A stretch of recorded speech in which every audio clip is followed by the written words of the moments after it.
جی السلام علیکم. بیٹھو. ارسلان محمود صاحب تلاوت. وعلیکم السلام. اعوذ باللہ من الشیطان الرجیم. بسم اللہ الرحمن الرحیم. قال نوح رب إنهم عصوني واتبعوا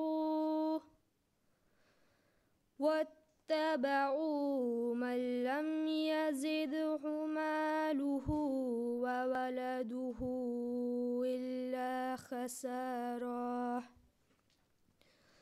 ومكروا مكرا كبارا وقالوا لا تذرن آلهتكم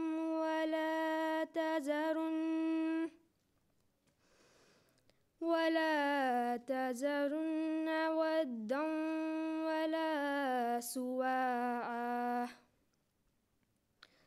ولا يغوث ويعوق ونسرا وقد أضلوا كثيرا ولا تزد الظالمين إلا ضلالا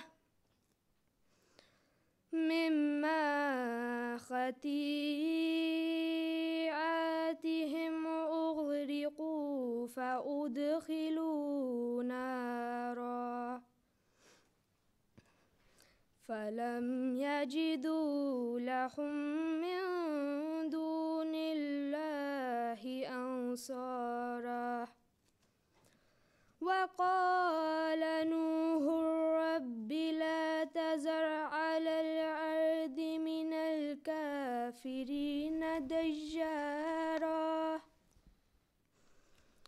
إنك إن تذرهم يضلوا عبادك ولا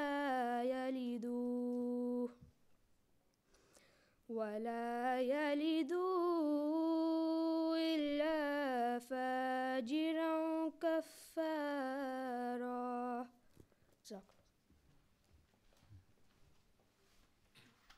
اگلی نہیں پڑھنا؟ شاید جہاں تو لکھی ہے. اچھا دانیال احمد صاحب ترجمہ پڑھو.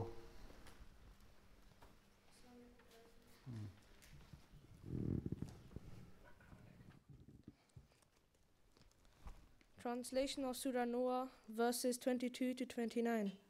In the name of Allah, the Gracious, the Merciful. Then Noah said, My Lord, they have disobeyed me and followed one whose wealth and children have only added to his loss. And they have planned a mighty plan. And they say to one another, Forsake not your gods, and forsake neither Wad, nor Suva, nor Yagus, and Yauk, and Nasar. And they have led many astray. So increase thou not the wrongdoers in aught but error. Because of their sins they were drowned and made to enter fire. And they found no helpers for themselves against Allah. And Noah said, My Lord, leave not of the disbelievers even one dweller in the land. For if thou dost leave them, they will beget none but sinners and disbelievers. Jazakallah.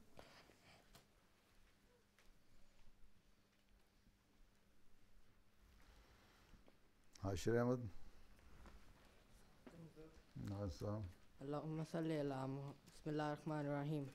اللہم صلی علی محمد وعلی آل محمد کما صلیت علی ابراہیم وعلی آل ابراہیم انک حمید مجید. اللہم بارک علی محمد وعلی آل محمد کما بارکت علی ابراہیم وعلی آل ابراہیم انک حمید مجید. وعنہ قال لم یکن رسول اللہ صلی اللہ علیہ وسلم فاحشا ولا ولا سبابا کان یقول عند المعتبۃ ما لہ تارب جبینہ۔ ترجمہ: حضرت انس رضی اللہ تعالیٰ عنہ سے روایت ہے کہ رسول اللہ صلی اللہ علیہ وسلم فحش کو لعنت کرنے والے نہ تھے اور نہ گالی نکالتے تھے۔ ناراضگی کے وقت فرماتے اس کی پیشانی خاک آلودہ ہو۔ بخاری کتاب الادب۔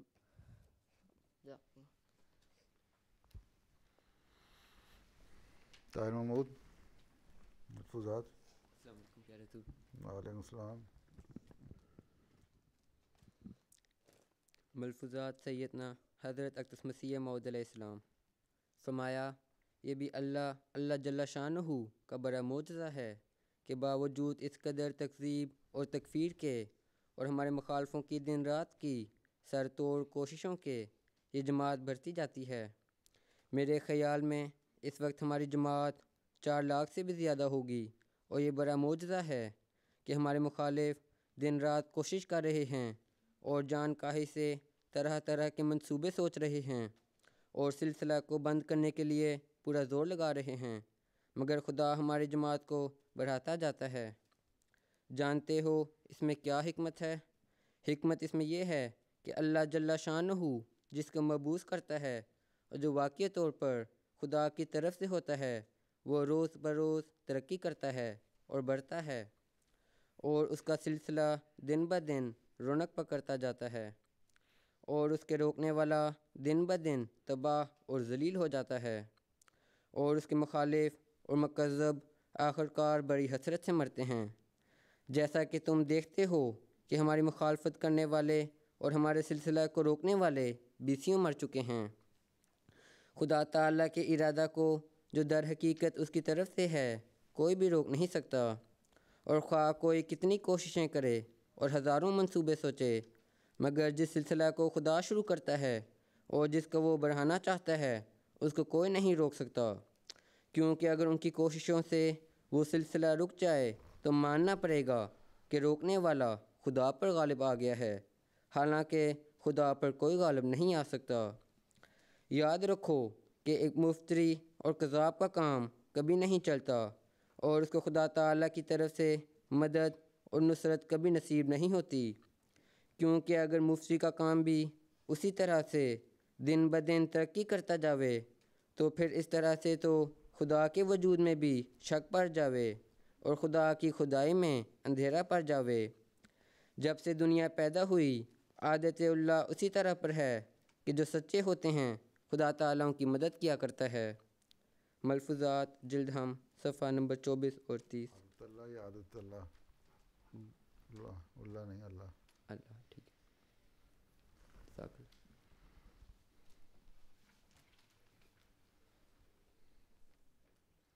جی امر احمد صاحب نظم پیش کریں گے۔ پہلی دفعہ آ رہے ہو، پہلی دفعہ نظم پڑھنے لگے ہو، بہت اچھی پڑھ لیتے ہو، چلو پڑھو پھر۔ السلام علیکم پیارے حضور۔ السلام علیکم۔ بسم اللہ الرحمن الرحیم۔ منظوم کلام حضرت مسیح موعود علیہ الصلاۃ والسلام۔ خدا کے پاک لوگوں کو خدا سے نصرت آتی ہے، خدا کے پاک لوگوں کو خدا سے نصرت آتی ہے، جب آتی ہے تو پھر عالم کو ایک عالم دکھاتی ہے، جب آتی ہے تو پھر عالم کو ایک عالم دکھاتی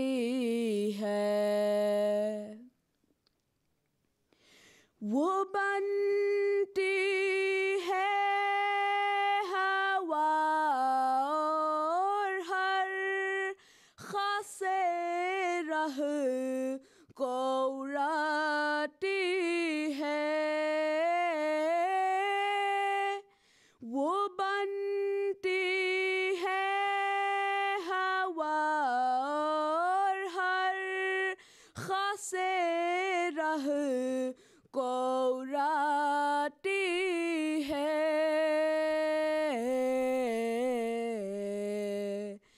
وہ ہو جاتی ہے آگ اور ہر مخالف کو جلاتی ہے وہ ہو جاتی ہے آگ اور ہر مخالف کو جلاتی ہے کبھی وہ خاک ہو کر دشمنوں کے سر پہ پڑتی ہے کبھی وہ خاک ہو کر دشمنوں کے سر پہ پڑتی ہے کبھی ہو کر وہ پانی ان پہ ایک طوفان لاتی ہے کبھی ہو کر وہ پانی ان پہ ایک طوفان لاتی ہے غرض رکتے نہیں ہرگز خدا کے کام بندوں سے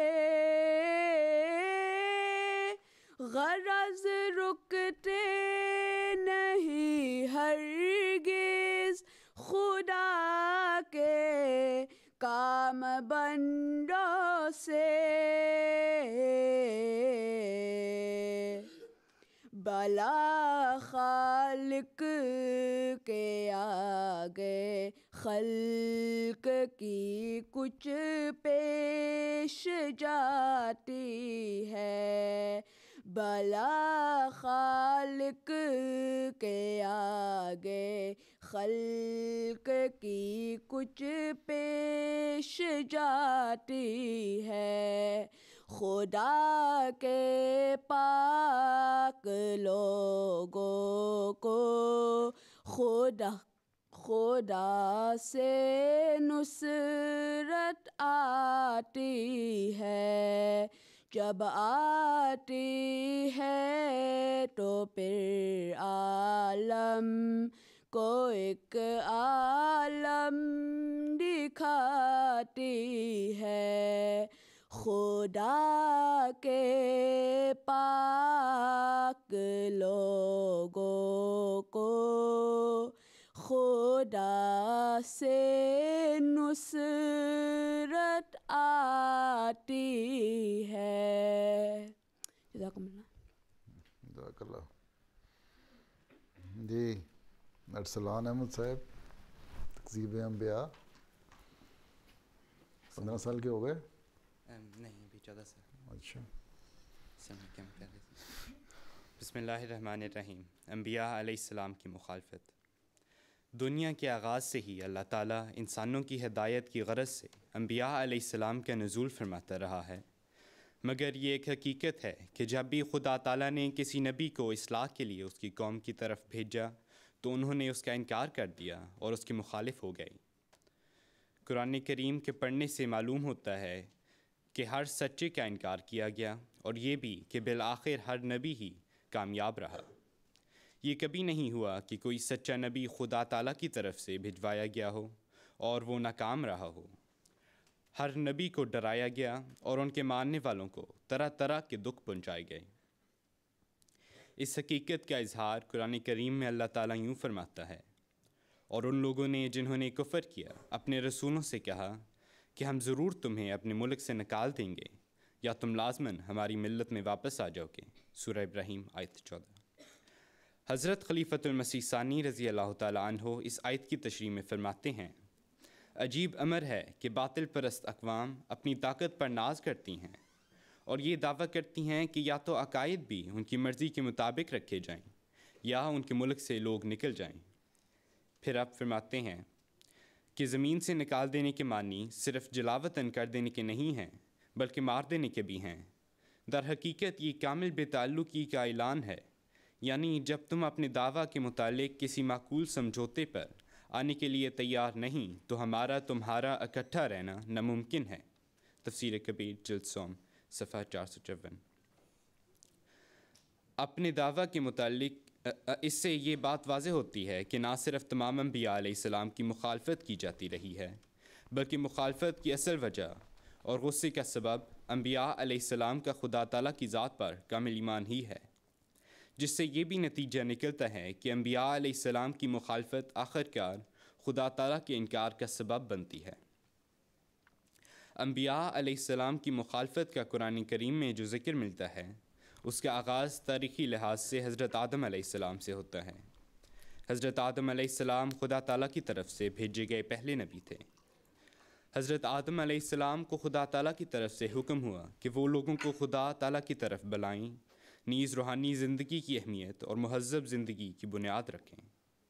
آپ کی قوم میں کچھ لوگ بے حد مغرور تھے جنہوں نے خدا تعالیٰ کی ذات پر ایمان لانے سے انکار کیا اور انہوں نے آپ کی روحانی تعلیم کا انکار کیا اور آپ علیہ السلام کی مخالفت کی اور جھگڑا شروع کیا، اور کرتے کرتے انہوں نے آپ علیہ السلام اور آپ پر ایمان لانے والے لوگوں کو دجلہ اور فرات یعنی میسوپوٹیمیا سے نکال دیا۔ آپ علیہ السلام نے اپنے خدا تعالیٰ کو مدد کے لیے پکارا، جس پر خدا تعالیٰ نے آپ کی دعا کو اپنی رحمت سے سنا اور آپ کو ایک مہذب جماعت کی بنیاد رکھنے کی توفیق دی۔ حضرت نوح علیہ السلام کو جب آپ کی اپنی ہی قوم کی طرف بطور رسول بھیجا گیا تو انہوں نے بھی آپ کا انکار کر دیا۔ قوم کے سرداروں نے ہی آپ کو ہنسی مذاق کا نشانہ بنایا، اس کے باوجود کہ آپ اعلیٰ اخلاق کے مالک تھے۔ انکار کرنے والے لوگ اپنے آباء و اجداد کے دین پر قائم رہے، اس کے باوجود کہ ان کے عقائد کتنے ہی برے کیوں نہ تھے۔ حضرت نوح علیہ السلام کی تعلیم کا انہوں نے کوئی اثر نہ لیا، لیکن آپ کی تمام تبلیغ اور ڈرانا، آپ کی ہمدردی اور ان کے ایمان لانے کی شدید خواہش کے باوجود وہ ظلم، مخالفت اور انکار میں بڑھتے ہی گئے۔ اس پر آپ کو اللہ تعالیٰ کی طرف سے وحی نازل ہوئی، فرمایا اس کے سوا جو ایمان لا چکا تیری قوم میں سے اور کوئی ایمان نہیں لائے گا، بس اس سے دل برا نہ کر جو وہ کرتے ہیں۔ سورہ ہود آیت 37۔ اس پر ایک بڑے طوفان نے انہیں تباہ و برباد کر دیا۔ آپ کی کشتی اور طوفان کا ذکر ساری دنیا میں پھیل گیا۔ آپ کا پیغام کامیابی سے پھیلا اور خدا تعالیٰ پر لوگ ایمان لے آئے۔ لہٰذا نہ صرف حضرت نوح علیہ السلام کو اللہ تعالیٰ کی مدد و نصرت عین ضرورت کے وقت عطا ہوئی، بلکہ آپ کے ماننے والے ساری دنیا میں پھیل گئے۔ اگر خدا تعالیٰ کی خاص مدد نہ ہوتی تو اس قدر مخالفت میں آپ کی کامیابی ناممکن تھی۔ حضرت ابراہیم علیہ السلام کی قوم نے بھی آپ کے ساتھ ایسا ہی سلوک کیا۔ آپ دجلہ و فرات یعنی میسوپوٹیمیا کے درمیانی علاقے میں پیدا ہوئے، جہاں کے رہنے والے بت پرست تھے۔ خدا تعالیٰ کی ذات پر آپ کا ایمان بڑا مضبوط تھا۔ آپ نے بتوں کا انکار کر دیا۔ آپ پر خدا تعالیٰ کی وحی نازل ہوئی، جس پر آپ نے لوگوں کو خدا کی طرف بلانا شروع کیا۔ اس کے باوجود بھی اکثر خدا پر ایمان نہ لائے، بلکہ آپ کا مذاق اڑایا۔ آپ نے اپنی قوم کو سمجھانے کی خاطر عبادت گاہ میں تمام بتوں کو توڑ دیا، مگر سب سے بڑے بت کو نہ توڑا۔ آپ کی قوم نے آپ کو بلایا اور پوچھا کہ کیا آپ نے ہمارے بتوں کو توڑا ہے؟ آپ نے کہا یہ سوال تو بڑے بت سے ہونا چاہیے، جس کو خدا ہونے کے ناطے اپنے ساتھیوں کے ساتھ ناروا سلوک کرنے والے کا علم ہونا چاہیے۔ آپ نے ان پر ثابت کیا کہ بت تو محض مجسمے ہیں، اس کے سوا کچھ نہیں۔ آپ کی قوم آپ پر ایمان تو نہ لائی بلکہ غصے میں اور بڑھ گئی، حتیٰ کہ آپ کو آگ میں پھینکنے کی کوشش کی۔ اللہ تعالیٰ نے آپ کی حفاظت کا بندوبست فرمایا اور آپ کی قوم کو سخت سزا دی، جس کا قرآن کریم میں ذکر ملتا ہے۔ فرمایا انہوں نے اس سے ایک چال چلنے کا ارادہ کیا تو ہم نے خود انہیں کلیتاً نامراد کر دیا۔ سورہ الانبیاء آیت 71۔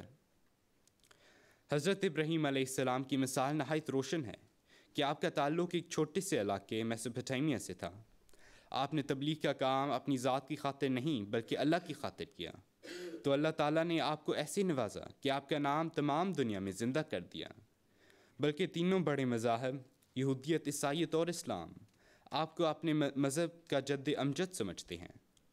آپ کی پشت سے اللہ تعالیٰ نے بہت سے انبیاء علیہ السلام مبعوث فرمائے، جن میں سے 3 بڑے نبی حضرت موسیٰ علیہ السلام، حضرت عیسیٰ علیہ السلام اور حضرت محمد رسول اللہ صلی اللہ علیہ وسلم ہیں۔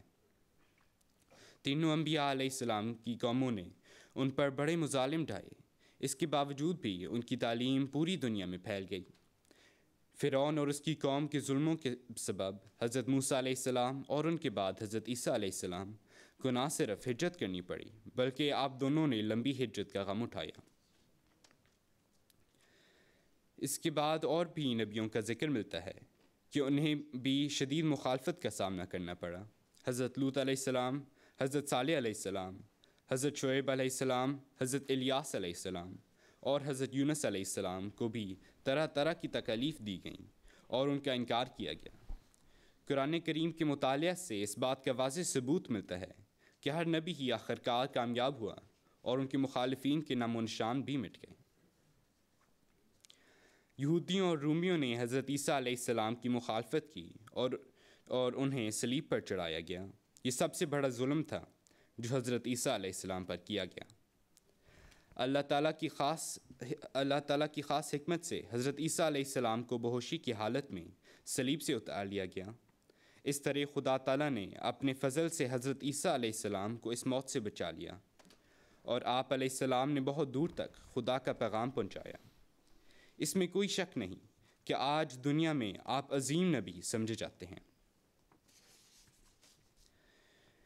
جب نبیوں کے سردار اور فخر موجودات خاتم الانبیاء صلی اللہ علیہ وسلم کو ساری دنیا کی ہدایت کے لیے بھجوایا گیا تو آپ صلی اللہ علیہ وسلم کو سب انبیاء علیہ السلام سے زیادہ مشکلات اور مخالفت کا سامنا کرنا پڑا۔ آپ صرف اپنی قوم کی ہدایت کے لیے نہیں بلکہ پوری دنیا کی ہدایت کے لیے مبعوث ہوئے تھے۔ کفار مکہ نے قدم قدم پر آپ کی شدید مخالفت کی اور آپ کو اور آپ پر ایمان لانے والے لوگوں کو ایسی تکالیف دیں کہ جن کے پڑھنے سے انسان کانپ اٹھتا ہے۔ حیرت ہوتی ہے کہ انسان اس قدر پتھر دل بھی ہو سکتا ہے کہ وہ جو دنیا کے لیے دائمی رحمت بن کر آیا تھا اس پر پتھر برسائے اور اس کے معصوم ماننے والوں کو طرح طرح کے دکھ دیے اور بعض کو بے دردی سے شہید کیا گیا۔ وہی سلوک جو پہلے انبیاء علیہ السلام کے ساتھ کیا گیا آج اس زمانے کے امام اور نبی کریم صلی اللہ علیہ وسلم کے غلام حضرت مسیح موعود علیہ السلام اور آپ کی جماعت سے جاری ہے۔ جیسا کہ سب انبیاء علیہ السلام کو تکالیف دی گئیں، وہی سلوک آج بھی جاری ہے جو آپ کی سچائی اور صداقت کا زندہ نشان ہے۔ جھوٹے تو خود ہی تباہ و برباد ہو جاتے ہیں اور کسی کو ان کی مخالفت کرنے کی ضرورت ہی نہیں پڑتی۔ ان کے مقابل انبیاء علیہ السلام کی تاریخ سے ثابت ہوتا ہے کہ کبھی بھی کسی نبی نے ناکامی کا منہ نہیں دیکھا اور ہمیشہ وہی کامیاب ہوئے۔ ان کے مقابل پر جنہوں نے انکار کیا وہ ہمیشہ ناکام و نامراد رہے۔ جزاک اللہ۔ جی مدثر احمد صاحب۔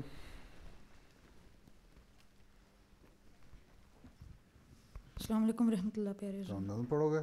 جی اچھا پڑھو۔ منظوم کلام حضرت مسیح موعود علیہ الصلوۃ والسلام۔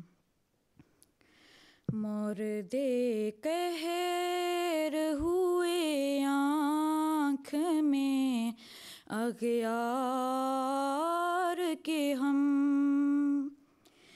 جب سے عشق اس کا تہے دل میں بٹھایا ہم نے، زوم میں ان کے مسیحا دعویٰ میرا افطرا ہے جسے از خود ہی بنایا ہم نے. کافر و ملحد و دجال ہمیں کہتے ہیں، نام کیا کیا غم ملت میں رکھایا ہم نے. گالیاں سن کے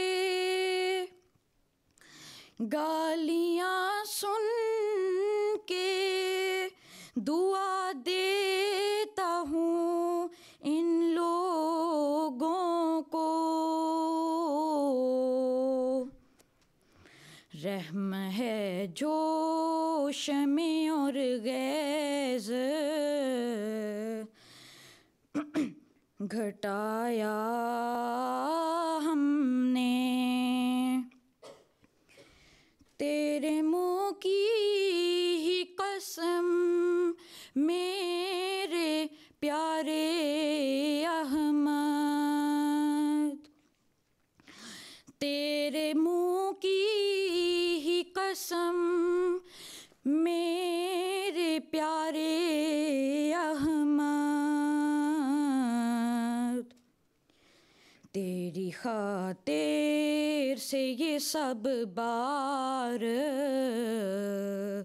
اٹھایا ہم نے. تیری الفت سے ہے معمور میرا ہر ذرہ، اپنے سینے میں یہ ایک شہر بسایا ہم نے. قوم کے ظلم سے تنگ آ کے میرے پیارے آج شور محشر تیرے کوچے میں مچایا ہم نے. قوم کے ظلم سے تنگ آ کے میرے پیارے آج شور محشر تیرے کوچے میں مچایا ہم نے. جزاکم اللہ. اچھا جزاک اللہ، اچھا پڑھ لیا.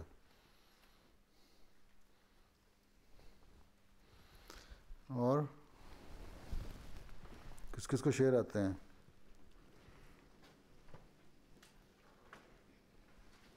چلو میم کا شعر پڑھو، کوئی ایسا شعر جو میم سے شروع ہوتا ہو.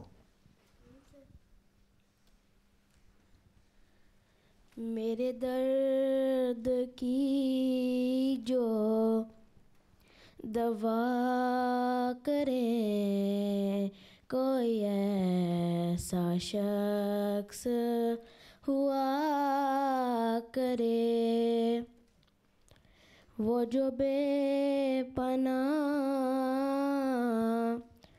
اداس ہو مگر ہجر کا نہ گلہ کرے. اچھا تمہیں آتا ہے کسی کو یہ کا شعر؟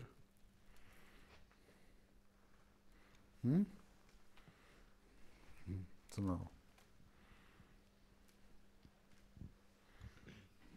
حضور قصیدے کا کر سکتا ہوں؟ ہاں ہاں کر سکتا ہوں.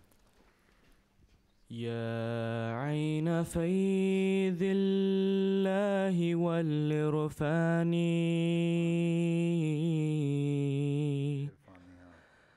يسعى إليك الخلق كالزمان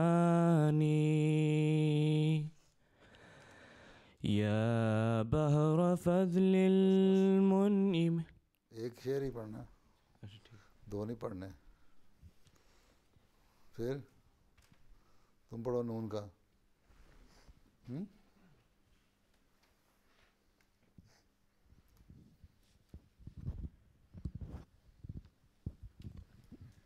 نون حالان جماعت مجھے کچھ کہنا ہے، پر ہے یہ شرط کہ ضائع میں، پر ہے یہ شرط کہ ضائع میرا پیغام نہ ہو. جائیں واؤ کا پڑھو، ساتھی کو دے دو واؤ کا. وہ پیشوا ہمارا جس سے ہے نور سارا، نام اس کا ہے محمد، دلبر میرا یہی ہے. کتاب میں سے دیکھ کے نہیں پڑھنا، کتاب میں سے دیکھ کے نہیں پڑھنا، دیکھ کے نہیں پڑھنا، زبانی بتاؤ. جے کا شعر.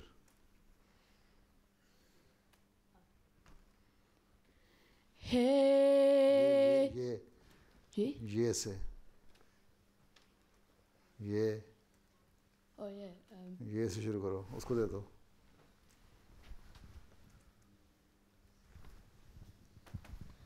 یا بحر فضل المنعم المنان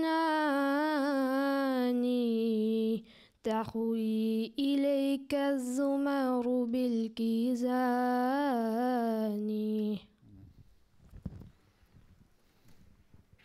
پڑھو نون کا. نون ہی آئے گی نا آخر میں.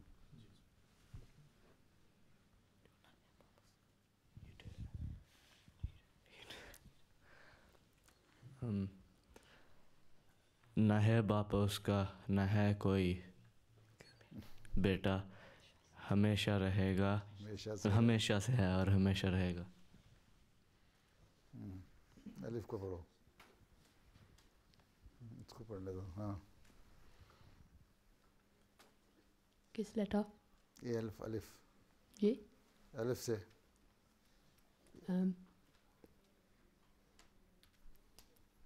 مجھے نہیں معلوم. اچھا اس کو دو، اس کو دے دو، اس کو دے دو درانی کو، چھوٹے درانی کو. اے خدا اے کار سازو اے پپوشو کردگار، اے میرے پیارے میرے محسن میرے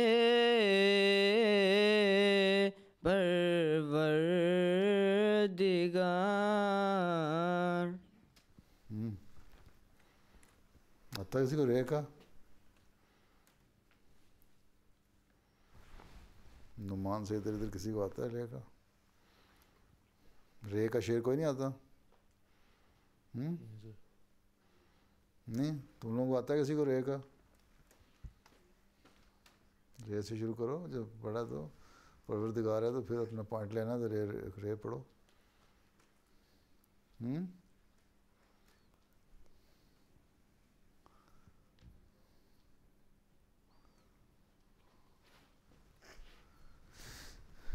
راستی کا شعر نہیں آتا کسی کو؟ نہیں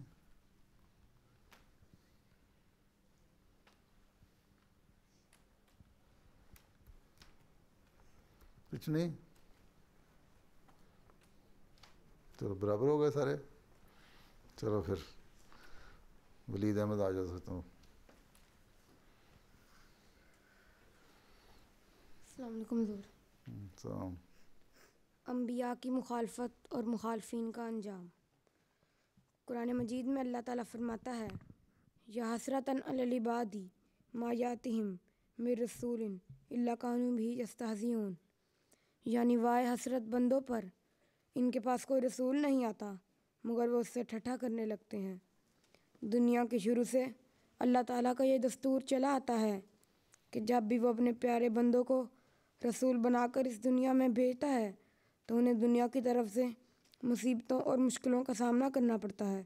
دنیا کے لوگ ان کے دشمن ہو جاتے ہیں اور انہیں طرح طرح سے دکھ دینے کی کوشش کرتے ہیں، لیکن دنیا کی تمام کوششوں کے باوجود خدا اور اس کا رسول ہی غالب آتے ہیں اور ان کی مخالفت کرنے والے تباہ برباد ہو جاتے ہیں، کیونکہ جو خدا کے ہوتے ہیں خدا تعالیٰ خود ان کا محافظ ہو جاتا ہے اور فرشتوں کو خدا والوں کی خدمت پر مقرر کر دیتا ہے. چنانچہ حضرت مسیح موعود علیہ السلام فرماتے ہیں وہ عجیب قادر ہے اور اس کی پاک قدرتیں عجیب ہیں. ایک طرف نادان مخالفوں کو اپنے دوستوں پر کتوں کی طرح مسلط کر دیتا ہے اور ایک طرف فرشتوں کو حکم کرتا ہے کہ ان کی خدمت کریں. ایسا ہی جب دنیا پر اس کا غضب مستولی ہوتا ہے اور اس کا قہر ظالموں پر جوش مارتا ہے تو اس کی آنکھ اس کے خاص لوگوں کی حفاظت کرتی ہے. اگر ایسا نہ ہوتا تو اہل حق کا کارخانہ دھرم بھرم ہو جاتا اور کوئی ان کی شناخت نہ کر سکتا. کشتی نوح روحانی خزائن جلد 19 صفحہ نمبر 5. قرآن مجید میں اللہ تعالیٰ نے بارہا انبیاء اور ان کی اقوام کے نام لے کر بتایا کہ ہر نبی کی اس کی قوم نے مخالفت کی اور استہزاء کیا، لیکن اس کے نتیجہ میں خدا تعالیٰ نے اس قوم کو تباہ کر دیا اور ایمان پر ثابت قدم رہنے والوں کے لیے کامیابی مقدر کر دی. چنانچہ سورۃ حج میں ان کا ذکر کرتے ہوئے فرمایا اور اگر وہ تجھے جھٹلا دیں تو ان سے پہلے قوم نوح نے بھی جھٹلا دیا تھا اور عاد اور سمود نے بھی اور ابراہیم کی قوم نے بھی اور لوط کی قوم نے بھی، نیز اصحاب مدین نے اور موسیٰ کو بھی جھٹلایا گیا. پس میں نے کافروں کو کچھ مہلت دی، پھر میں نے انہیں پکڑ لیا. پس کیسی تھی میری عقوبت، اور کتنی ہی بستیاں ہیں جنہیں ہم نے ہلاک کر دیا جبکہ وہ ظلم کرنے والی تھیں.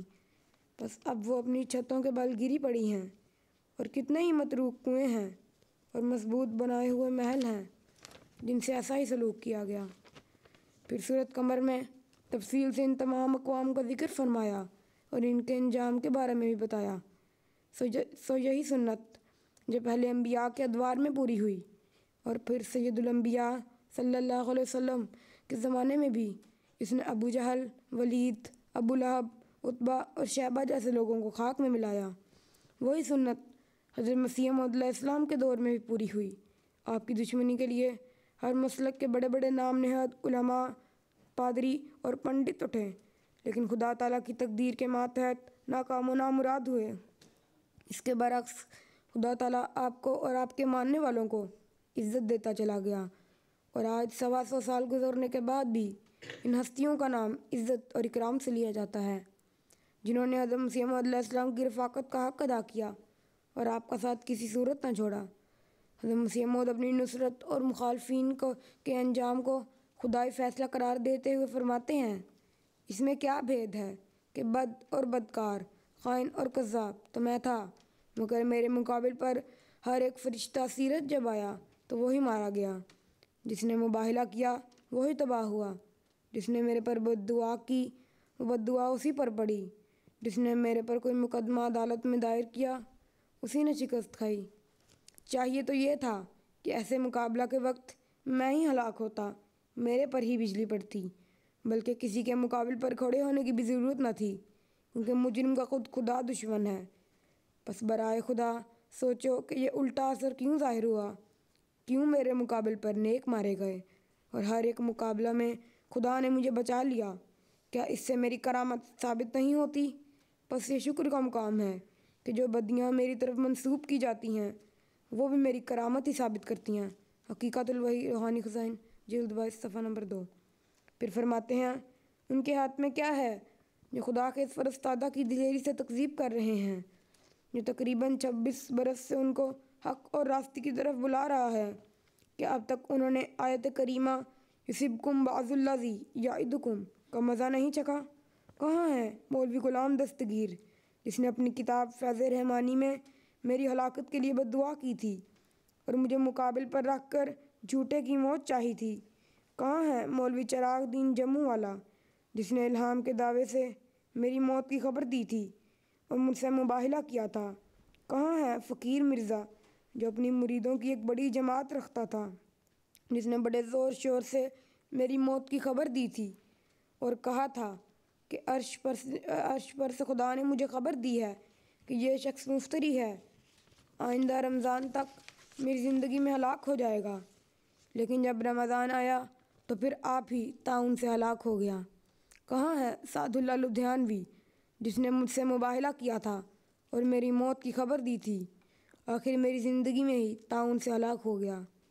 کہاں ہے مولوی موشی الدین لکھو کے والا، جس نے مجھے فرعون قرار دے کر اپنی زندگی میں ہی میری موت کی خبر دی تھی اور میری تباہی کی نسبت کوئی اور الہام شائع کیے تھے، آخر وہ بھی میری زندگی میں ہی دنیا سے گزر گیا؟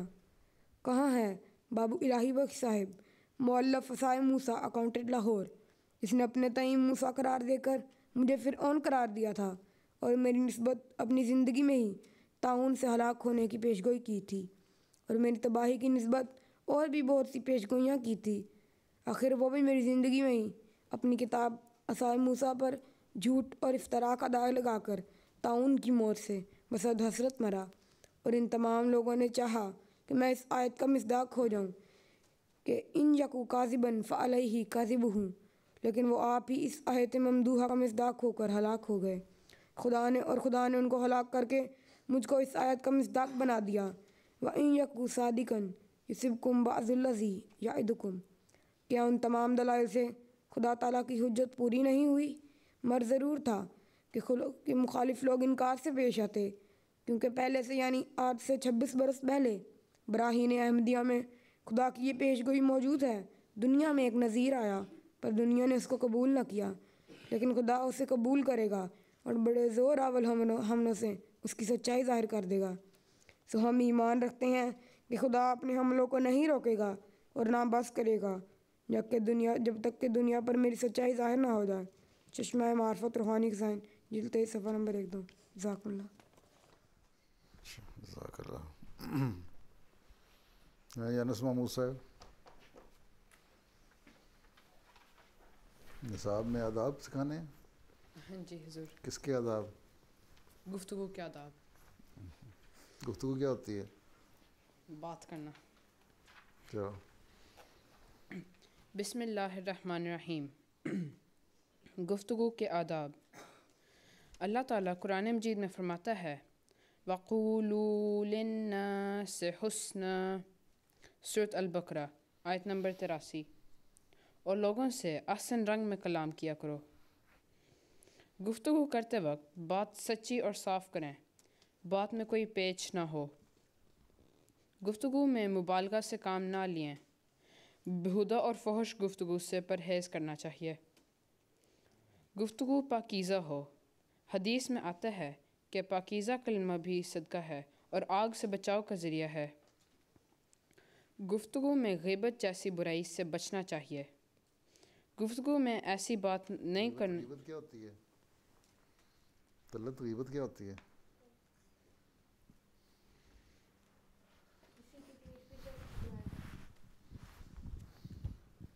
کسی کی پیٹھ پیچھے اس کی برائی کرنا۔ کسی کے پیچھے اس کی برائیاں کرنا۔ اب یہ طلت کہیں چلا جائے، وہاں چلا جائے اور طیب سیٹھی بیٹھے کہنے لگے وہ بہت برا ہے طیب تو۔ اور فحش گفتگو کیا ہوتی ہے؟ کیا گیا؟ فحش میں بتاؤں؟ ہاں، فحش گفتگو ہوتی ہے فضول باتیں کرنا، گندی بیہودہ باتیں۔ ہاں جی۔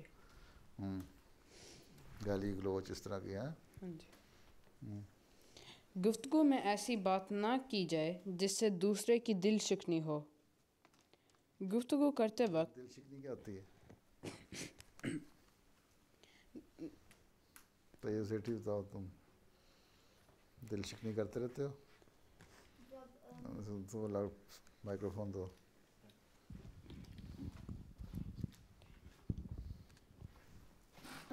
جب آپ کوئی بات کرتے ہو اور ان کو افینڈ ہوتا ہے، ہاں جب ایسے آپ بات کرتے ہو اور ان کو بہت بری لگتی ہے. ہاں بری بھی لگتی ہے اور تکلیف پہنچے جس کو، ہے نا.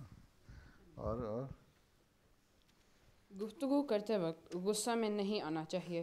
غصہ عقل کو کھا جاتا ہے. کیا مطلب عقل کو کھا جاتا ہے؟ عقل کہاں ہوتی ہے طلعت؟ دماغ کے اندر. تو غصہ کس طرح کھاتا ہے اس کو؟ نہیں، وہ بس فیڈ اپ ہو جاتا ہے، میڈ. ہاں اپڑو کو دے دو. جب آپ غصہ کرتے ہو تو پھر آپ کو پتہ نہیں چلتا کہ آپ کیا کر رہے ہو. کیا کتنے کر رہے ہیں، جو منہ میں آتا ہے پھل پکتے جاتے ہو، گالیاں نکالتے جاتے ہو. ہیں اس کے بعد جو ہوش آتی ہے تھوڑی دیر بعد، ہیں جب کسی بڑے کی طرف سے کوئی چپیٹ پڑتی ہے، پھر آدمی کہتا ہے عقل واپس آ گئی. ہیں چلو، ویسے بڑوں کو بھی نہیں مارنا چاہیے، ڈانٹ پڑ جائے تو کافی ہے نا. جی ہاں. سنی سنائی بات کو آگے پھیلانا درست نہیں. گفتگو کرتے وقت بات بات پر قسم کھانا درست نہیں. گفتگو کے دوران اسلامی شعار کو اپنایا جائے، جیسے جزاکم اللہ، ماشاء اللہ، بسم اللہ، الحمد للہ اور انشاء اللہ. پہلے تولو پھر بولو. بات اگر اچھی ہو تو کہیں، ورنہ خاموش رہیں. کیا مطلب تولو تو بولو؟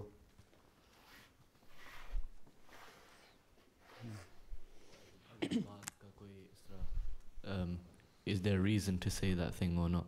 ہاں مطلب ہے کہ سوچو کہ بات کرنے والی ہے بھی کہ نہیں. ہاں جی. جو ہی نہیں، جو منہ میں آیا الفول بکتے چلے جاؤ. ہاں جی. نا. اور اچھی، صاف اور پاک گفتگو انسان کو جنت کا وارث بناتی ہے. بس. چلو. اور طیب سیٹھی.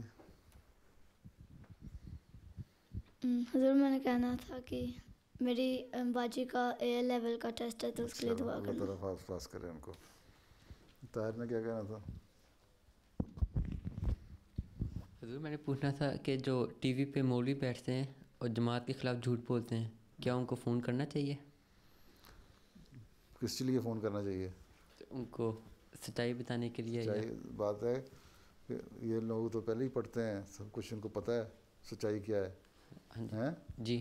اس لیے کرتے ہیں کہ جو ان کو جو سیٹ ملی ہوئی ہے نا، جو پلیٹ فارم ملا ہوا ہے مسجد کا، جو ممبر ملا ہوا ہے، ہیں جی، اس پہ ان کو بول کے تو سامنے لوگ بیٹھے ہوتے ہیں، سن رہے ہوتے ہیں ان کی باتیں، اسی سے ان کی روزی اور روٹی چل رہی ہوتی ہے. جی. ہیں مخالفت میں انبیاء کے مخالفین ہمیشہ سے کرتے آئے ہیں نا، یہی لوگ کرتے ہیں جو اپنے آپ کو عالم سمجھتے ہیں بڑے. ٹھیک ہے. باقی اگر جب وہ بول رہے ہوتے ہیں اور تمہیں اس بات کا پورا علم ہے، ہیں تو پھر تو تم ان کا جواب دو. اگر تمہیں علم ہی نہیں پوری طرح، اور تمہیں 2-3 اور سوال کر کے ٹریپ کر لیتے ہیں، تو اس لیے تمہیں ضرورت نہیں بولنے کی. پھر کسی ایسے شخص کو، بڑے کو جس کا علم ہو یا کوئی جاننے والے ہوں اچھی طرح دین کا علم، اس کو جواب دینا چاہیے کہ اس لیے تم یہ غلط بات کر رہے ہو، اصل بات یہ ہے. مثلا یہ مسیح موعود علیہ السلام کی کتابوں کے حوالے پیش کر دیتے ہیں، ہیں صرف 2-3 لائنیں پیش کرتے ہیں، نہ پیچھے سے دیکھتے ہیں، نہ ریفرنس دیتے ہیں، نہ کچھ دیتے ہیں. اگر پورا صفحہ پڑھو یا 1 صفحہ 2 صفحے پڑھو، پھر پتہ لگتا ہے کہ اصل بات مقصد کیا تھا، مسیح علیہ السلام نے کیوں یہ فرمایا، ہیں کس وجہ سے فرمایا، اور اس کی پوری ایک ریزننگ ہوتی ہے. ٹھیک ہے جی. تو وہ پوری پھر ان کو بتایا جائے کہ پورا صفحہ پڑھو تو یہ ہے. لیکن جب احمدی فون کرتے ہیں نا ایسے لوگ مولویوں کو، ٹی وی پہ بیٹھے ہوں کو، تو جب مولویوں کو سمجھ آتی ہے کہ اس آدمی کو تو علم ہے، یہ تو ہمارا سارا جھوٹ کا پول کھول دے گا، ہاں تو وہ فون ہی نہیں سنتے، اٹینڈ نہیں کرتے، یا بیچ میں کال کاٹ دیتے ہیں. ہیں اس لیے اگر تمہیں آتا ہے کچھ اور ان کو پتہ لگ گیا کہ اس کو کچھ آتا ہے اور یہ ہمارے غلط رد نہ کر دے، تو بیچ میں سے کال ڈراپ کر دیں گے، کاٹ دیں گے. ہیں تو یہ ہوتا ہے. اس لیے مولویوں کو تو ان کے حال پہ اب چھوڑ دو، ان کو پتہ ہے سب کچھ. باقی جہاں تک ان کا علم ہے نا آج کل کا، یہ حضرت مسیم علیہ السلام سے ہی سیکھا ہے. مجھے یاد ہے ایک چنوٹ میں بھی ایک مدرسہ ہوتا تھا، اور وہاں ایک مولوی صاحب بڑی داڑھی والے آیا کرتے تھے ہمارے ربا میں کتابیں خریدنے کے لیے حضرت مسیم علیہ السلام کی ہیں. تو وہاں جو تھے ہمارے الشرکت الاسلامیہ کے مینیجر، ان سے میں نے پوچھا کہ یہ کیا کتابیں خرید کے لے کے جاتے ہیں؟ انہوں نے کہا یہ اس لیے کہ ہر کوئی کتاب جو نئی چھپتی ہے نا ہماری لے کے جاتے ہیں. کہتے ہیں ہم اپنے مدرسے میں بچوں کو بھی پڑھاتے ہیں کیونکہ اسلام کا دین کا صحیح علم ان کتابوں سے ہمیں ملتا ہے، تفسیر ہمیں یہیں ملتی ہے ہیں. اب یہاں ایک مجھے کسی نے بتایا غیر احمدی نہیں کہ ایک بہت بڑے مولوی صاحب ہیں، میں ان کے پرسنل لائبریری میں ان کے گھر چلا گیا، تعلقات تھے، تو میں نے دیکھا کہ تفسیر کبیر کی ساری جلدیں ان کے پاس وہاں پڑھی ہوئی تھیں. میں نے کہا یہ آپ نے کیوں رکھے ہیں؟ کہتے ہیں اسی کو پڑھ کے تو میں درس دیتا ہوں. تو مولویوں کا اپنا علم تو یہی ہے کہ ہمارے سے سیکھتے ہیں، اعتراض کرنے کے لیے پھر بعض فکریں نکال کے اعتراض کر دیتے ہیں، اور ان کو پتہ ہے کہ ہم غلط کہہ رہے ہیں، اس لیے ان کو سمجھانے کی ضرورت کوئی نہیں. اب تو یہی ہے کہ اتمام حجت ان پہ ہو چکی ہے، اللہ تعالیٰ کی پکڑ کے نیچے آنے والے لگتے ہیں. باقی جب تم ان کو سوال سمجھانے کی کوشش کرو گے نا تاکہ دنیا کا فائدہ ہو جائے، دنیا کو جھوٹ نہ سکھائیں، تو تمہاری کال کاٹ دیں گے، فون کاٹ دیں گے. کئی ہمارے احمدی جن کو علم ہے جب ان کو فون کرتے ہیں اور بتاتے ہیں، وضاحت کرتے ہیں، تو کاٹ دیتے ہیں فون. تم رائے ہدا پروگرام دیکھا کرو نا آج کل، اس میں ہمارے ان مولویوں کے جتنے جواب سوال ہوتے ہیں نا ان کا جواب آ جاتا ہے، تمہارا علم بڑھ جائے گا اس سے. ٹھیک ہے، آصف صاحب بھی خوش ہو جائیں گے ہمارے نقطے میں آپ دیکھ رہے ہیں رائے ہدا. جی ہیں اور جزاک اللہ. I had a question though. That is it correct that during Ramadan, if you do your tahajjud prayer, do you have some people say that you don't need to do the tarawih prayer at night time? So is that correct, or some people say you don't need that when you do your tahajjud prayer during Ramadan, is it true that you don't need to do your tarawih prayer, or do you have to still? تراویح. ہاں جو تراویح ہے وہ حضرت صلی اللہ علیہ وسلم کے زمانے میں نہیں تھی. ٹھیک ہے نا، تہجد کا حکم ہے نا قرآن کریم میں یا شریعت میں، رات کو اٹھ کو نفل پڑھو، ہیں یہ اللہ تعالیٰ فرماتا ہے نا، اور یہی آنسر نے فرمایا، یہی آپ کا طریقہ کار تھا.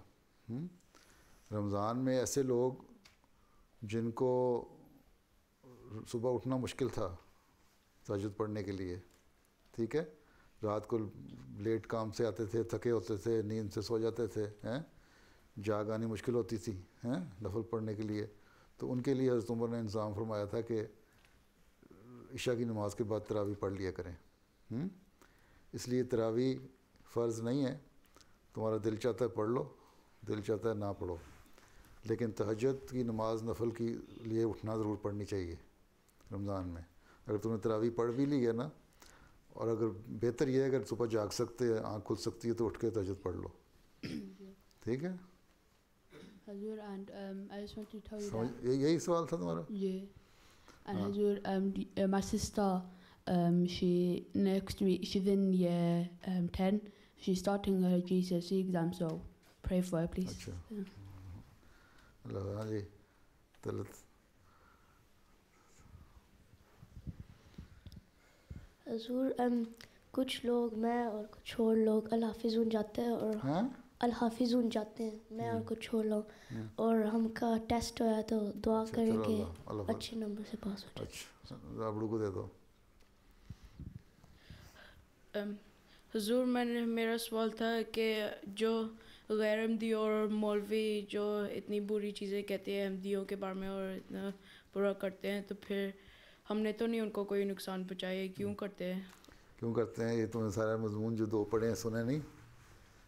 نبیوں کی جو جماعتیں ہیں ان کے ساتھ یہی کچھ ہوتا ہے نا، جو ان کے مخالفین ہوتے ہیں وہ ان کو نقصان پہنچانے کی کوشش کرتے ہیں. اس لیے یہ بھی تو پہلے بھی اس کو میں نے بتایا نا، ان کی جو روٹی ہے نا ماری جاتی ہے، کام تو کرتے کوئی نہیں مولوی ہیں، لوگوں سے پیسے لے کے کھانے ہوتے ہیں نا، تو لوگوں کو غلط باتیں بتا کے ان کو خوش کر کے پیسے مل جاتے ہیں ان کو. یا کوئی ایسے لوگ جن کے اپنے اپنے مفادات ہوتے ہیں، اپنے انٹرسٹ ہوتے ہیں، وہ لوگ مولویوں کو آگے کر دیتے ہیں کہ چلو کرو, ہمارے اس کے بعض پولیٹیکل فائدے بھی ہو جائیں گے اور فائدے بھی ہو جائیں گے. بعض لوگوں کا کام ہی ہوتا ہے برائیاں کرنا ہیں.